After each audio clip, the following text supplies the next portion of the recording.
There is a retirement crisis in America, and millions are realizing they can't pay the bills on Social Security alone. In this video, we'll look at the average Social Security check and how to calculate your monthly benefit.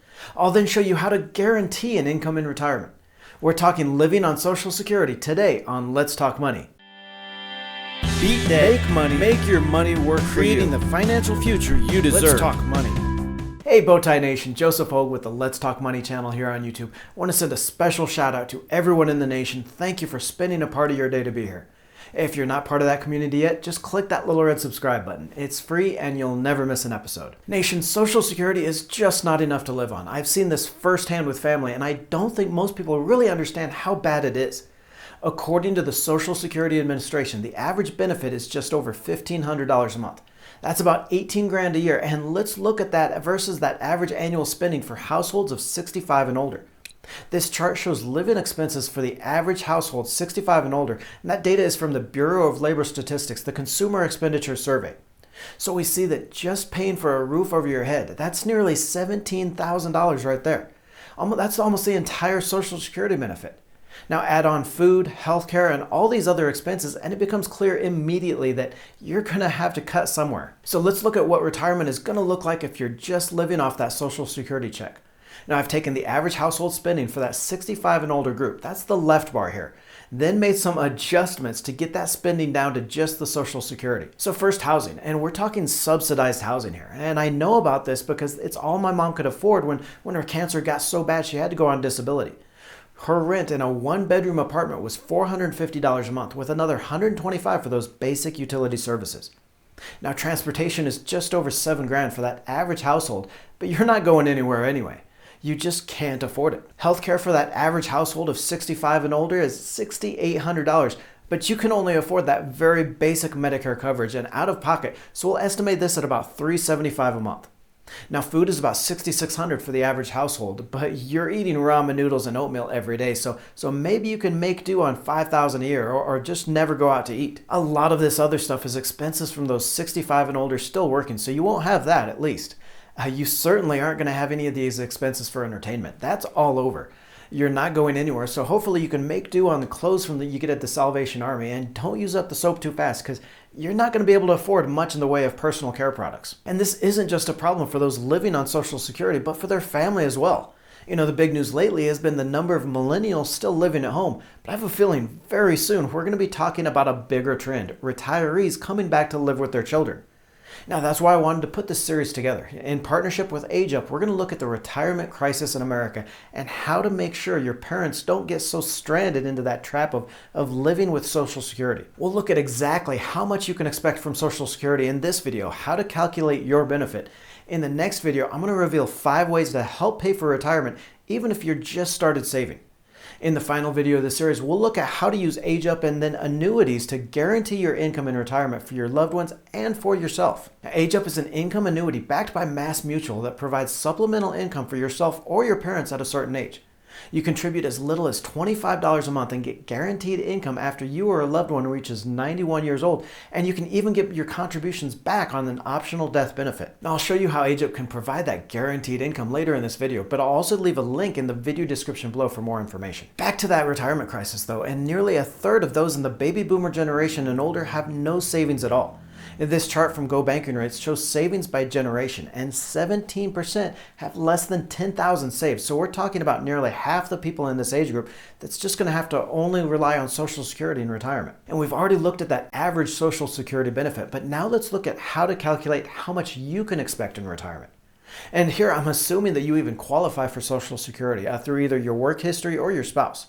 That generally means working at least 10 years and making about $5,000 or more each year. You see, the way this works is you need 40 credits to qualify, and you earn these for every $1,300 in wages you earn, but you can only earn up to 4 credits a year. So you have to work at least 10 years and make $5,280 each of those years to build up enough credits to even qualify for Social Security. Now you can also earn these credits through your spouse working if you stayed at home. Now for those of you in the nation that aren't math nerds like me, the math for calculating your estimated Social Security can kind of be a pain, but it just starts with taking every year's earnings and adjusting it for inflation. Now this means multiplying each of your year's earnings by an inflation adjustment provided by the Social Security Administration to really show what those earnings would have been in the current dollars. You can get all this information, including your wages reported each year and that adjustment factor, directly from the Social Security Administration. So I don't want you to think you have to go through all this math. I just want to walk you through the basics here. Next, you take the highest 35 years of earnings. So those inflation adjusted earnings, take the 35 largest. If you haven't worked 35 years, then you add up as many as you have. Then you're going to find the average indexed monthly earnings. So you divide this whole total up by 420. You can also divide it up by 35 for the number of years, and then divide that by 12 to get your monthly amount. But it works out to be the same if you're dividing by that 420 first. Now from this average monthly number, you get your primary insurance amount, or an estimate for your Social Security benefit. Now you have to do a little math here as well, but it's pretty easy, and we'll go over an example here. So you get 90% of that first $895 of the average monthly that you earned. You then get 32% of the average monthly number between $895 and $5,397. And finally, you get 15% of the average monthly earnings over $5,397. So let's say you've added up your highest 35 years of earnings, you've indexed those for inflation, and then you divide those by the 420 to find your average monthly earnings. And you found that these were about $3,500. So you're going to get that 90% of that first $895, which is $805. Then that 32% of $2,605 above that first level, or $833.60 here. This is going to be for a total estimate of $1,638 a month in your Social Security benefits. Now, but what if you haven't worked those 35 years, or maybe your earnings weren't that high? What if you add up each year's earnings, divide those by 420 to get that average indexed monthly earnings, and it's only $2,000? So in this example, you'd get that 90% of your average monthly earnings up to the $895. So that's about $805 that you definitely get. Then you'd get 32% of the remaining $1,100 for an estimated $1,159 a month in Social Security. And if this all wasn't bad enough, though, the Social Security Administration estimates it's going to begin paying out more than it collects in 2022, and the fund could be entirely empty sometime around 2034. Now, in the past, covering those Social Security fund shortfalls has always meant raising the age that you can start collecting benefits, but in the future, that might also mean cutting some of those benefits. The only way to guarantee your golden years, or the ones of your loved ones, aren't tarnished is to secure some other income sources. Now, we talk a lot about investing and making extra money through a side hustle here on the channel, but one thing we haven't talked about is guaranteed income through annuities. Now, annuities come in all shapes and sizes, so I just want to cover the basics here. And at that most basic level, an annuity is a contract sold by an insurance company that provides a monthly income amount. Now that amount can vary according to a return, what's called a variable annuity, but the most common is really this fixed annuity type, where you receive a guaranteed amount each month. Annuities can be immediate, where you buy the contract and then start receiving the monthly income right away, or they can also be deferred, where you pay into the contract and then start receiving income at a later date. And with the stock market crashing 30% as I record this, that guaranteed income from an annuity is looking even more important.